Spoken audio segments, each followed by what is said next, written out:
Woo! Only these tiny stones, it took us about 14 years to finish. This place has one of the most remarkable landscapes I've seen.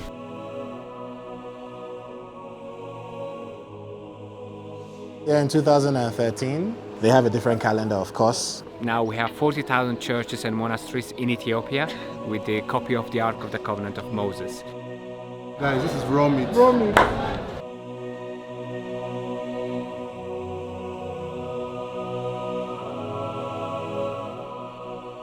What's up guys, how are you doing today? It's Aina here again, and today I'm going to be sharing my experience in Ethiopia with you guys. In the previous video, I shared with you guys how I got arrested at the airport. So today I just want to share all the other nice parts, the parts you didn't get to see. Experiencing the culture, experiencing the food, experiencing the lifestyle here. Ethiopia is beautiful. Welcome to Ethiopia! I've passed through Ethiopia a lot of times in the past, but it was just as a stopover, probably when you're traveling from one point to the other, because Ethiopian Airlines is the biggest African airline company. But I never really bothered to explore this country. So I reached out to my friend Rory, who you're going to see in this video, and she was like, let's explore Ethiopia. After landing and the whole airport arrest incident, and then we finally get into Addis, staying in the hotel, I started doing some research and I realized that Addis does not really have a lot of stuff.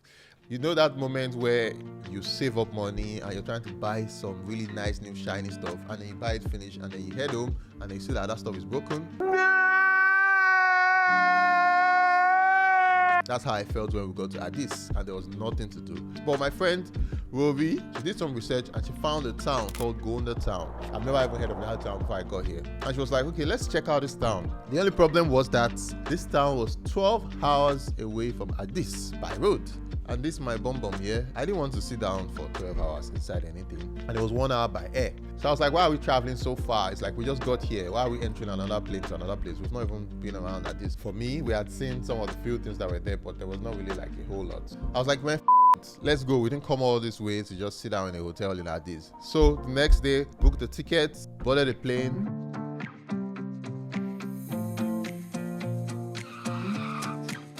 Landed in Gondar town, and this is where the adventure began.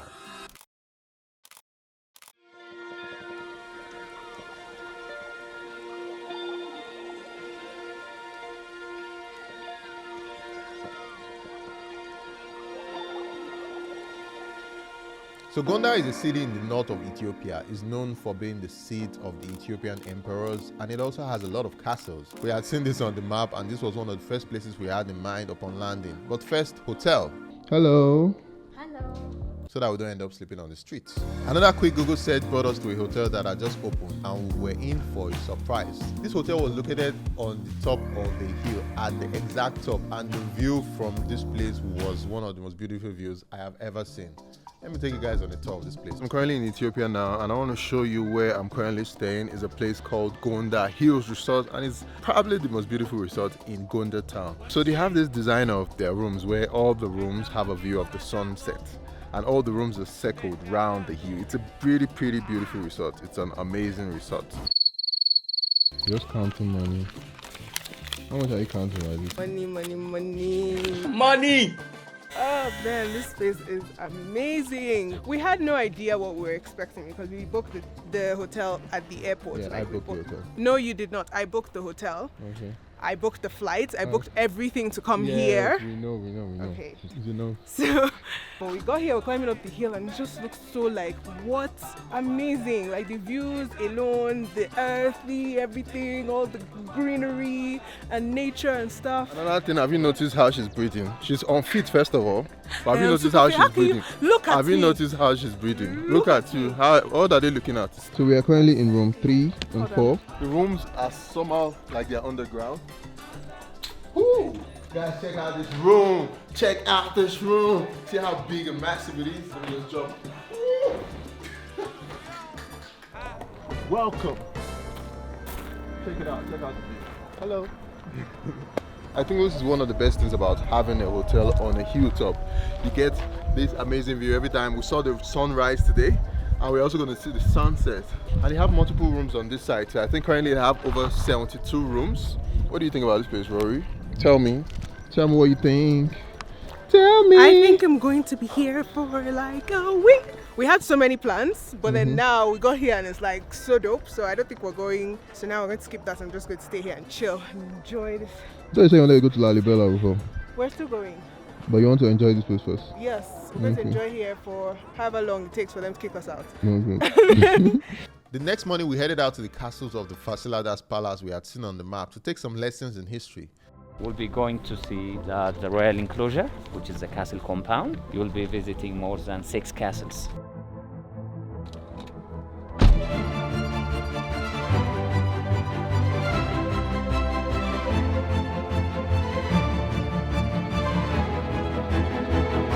And guys, check out this castle behind me. This castle is one of the historical castles here. These are some of the historical parts of Ethiopia. And also these are some of the things you can actually come and check out if you're coming to Ethiopia.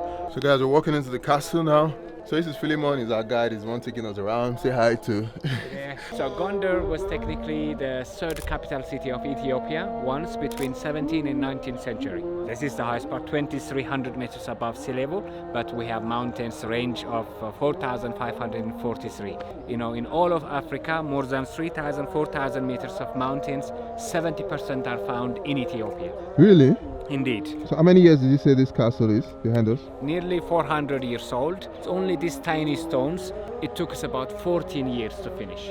Wow. Yes, and so the longer this palace stay, the stronger it gets. Guys, so check this out. Back then in the days, they used to keep lions inside this cage. All the kings used to have lions, live lions, Abyssinian lions.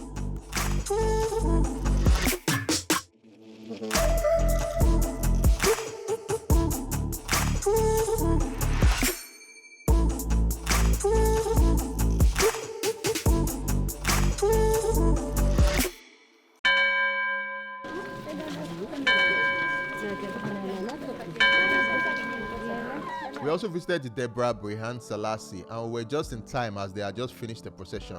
So this place is more like a church where people go to worship, and the way they practice their own religion is very different from what I had seen anywhere else. But it was so interesting to learn about it.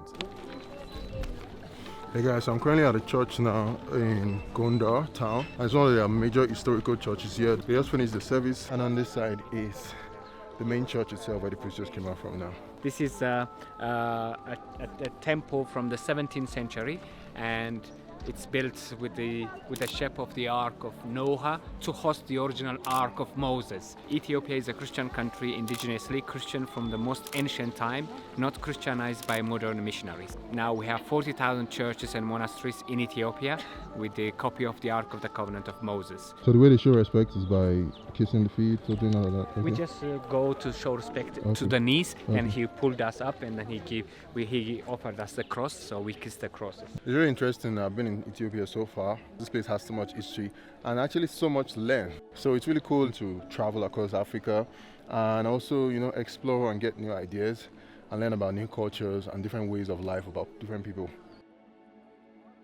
Guys, I'm inside the temple now and they're praying behind me. Can't speak too loud. This is where most of the prayers happen. This is where the priest stays. One of the other things that happened as we went was that our guide, whose name is Groom, and who you should contact, I'm going to link his details in the description below. He was one that helped us, hooked us up with everything, took us around. He told us about a place called Simeon's Mountains, and boy, this place is another thing on its own.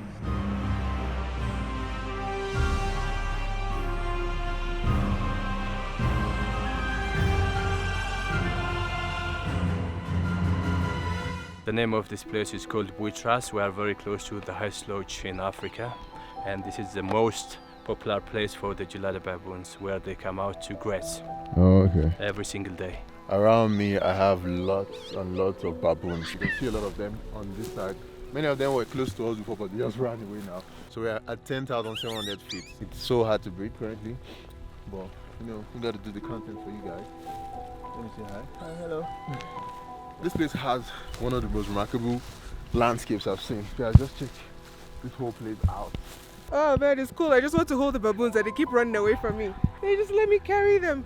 And then some have their babies on their back. It's so cool. They look like little mothers. The Simians Mountains is also home to the highest lodge in Africa, called Simians Mountains Lodge, which is located at the top of the conservatory, the highest lodge in Africa. You probably feel like you are the only one in the world if you spend the night here. For lunch, our guide Groom took us to a place called Limalimo Lodge. And this madam here is just eating away. She didn't even wait for me. I'm so hungry. She didn't wait for me. She just eating. She gave me a bed and I'll live here. The view is amazing. The food is actually not bad and the wine is actually really good.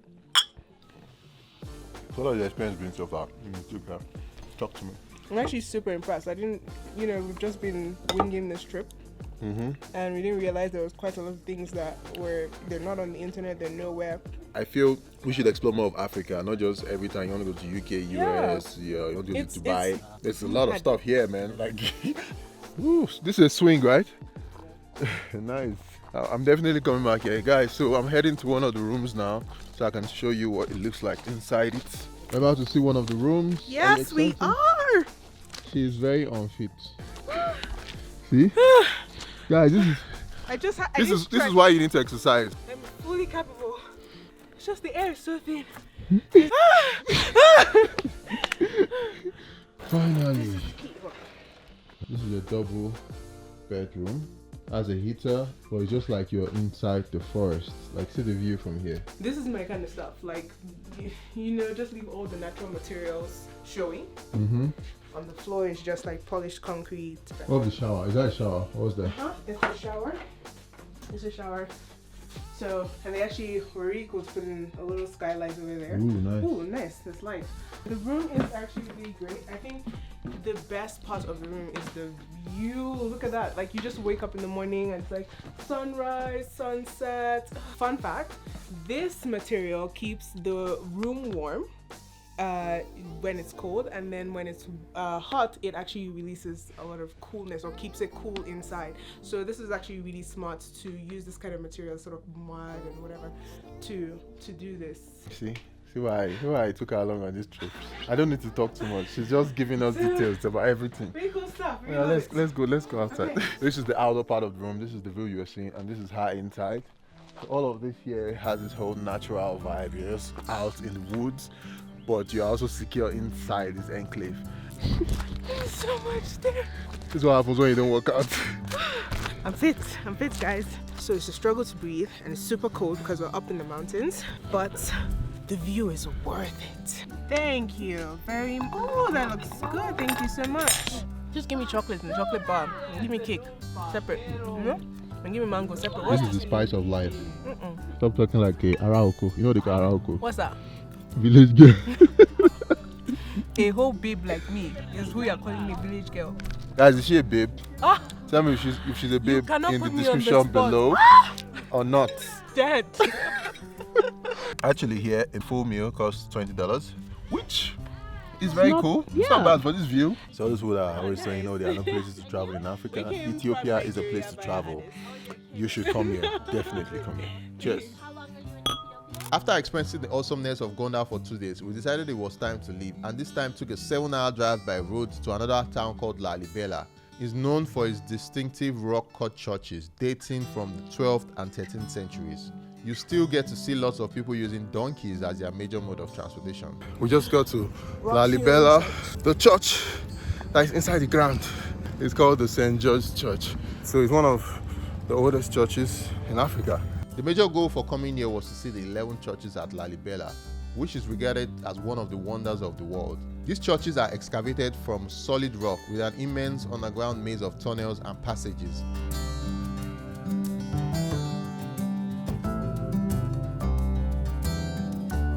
And I just want to give you a quick room tour. The bed is here.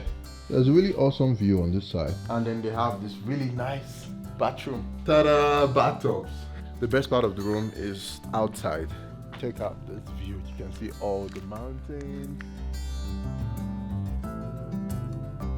This place is built in some sort of like a flower-shaped type design. I don't know who the architect that came up with it is.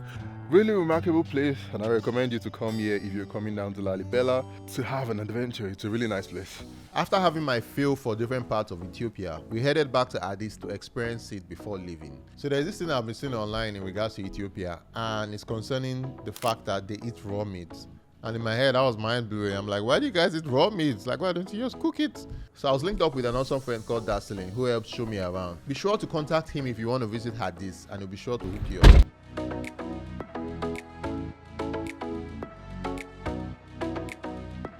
Hey guys, just got to the restaurant now.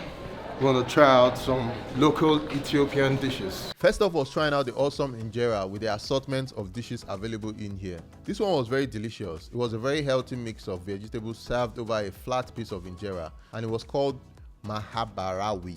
So this is called mahabarawi. Mahabarawi. Okay. Since the plate is communal, you're not allowed to lick your fingers or do double dipping. Oh, so once you touch something... You touch something one way, or you can mix it, but not licking your fingers. That way, you have got napkin here. I really couldn't get enough of it, and we were filled up in no time. This one is actually nicer than the one I took the first time. Next up was to try out the raw meat at the restaurant in town. You guys, you got a female Uber driver.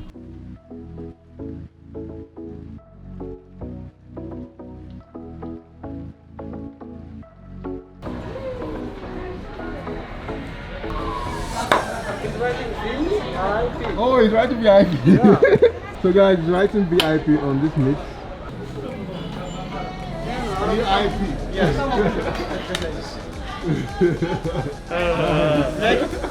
Guys, this is raw meat. Raw meat. So this one, do you chew it or you just swallow it straight? You chew it. You have to chew it like normal. Yeah, normal meat or milk.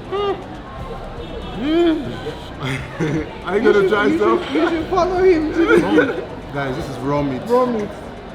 No Without pepper, the no pepper, pepper, no no Without dip the it. pepper, no Yeah, bread. just eat Okay. it.